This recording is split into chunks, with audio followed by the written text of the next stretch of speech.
ત્યારે સાબરકાંઠામાં કમોસમી વરસાદ જોવા મળ્યો છે। ત્યારે હિંમતનગર સહિતના પંથકમાં વરસાદી માહોલ જામ્યો છે। ત્યારે અચાનક કમોસમી વરસાદથી વાતાવરણમાં પ્રસરી છે ઠંડક। તો બટાકા, ઘઉં, જીરું અને વરિયાળી જેવા પાકોમાં નુકસાનીની ભીતિ સેવાઈ રહી છે। ત્યારે હવે જગતનો તાત ફરી એકવાર ચિંતિત બન્યો છે। તો મહત્વના સમાચાર કહી શકાય સાબરકાંઠાથી। ત્યારે સાબરકાંઠામાં કમોસમી વરસાદ થતાં ખેડૂતો ચિંતિત બન્યા છે।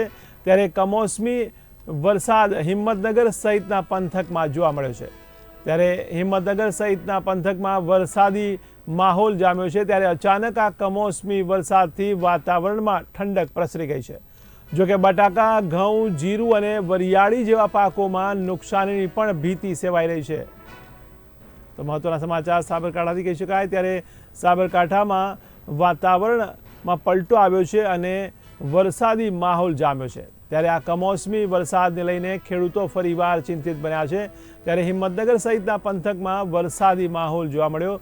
ત્યારે વરસાદી માહોલથી વાતાવરણમાં ઠંડક પ્રસરી। જોકે બટાકા, ઘઉં, જીરું અને વરિયાળી જેવા પાકોમાં નુકસાનીની હાલ ભીતિ સેવાઈ રહી છે।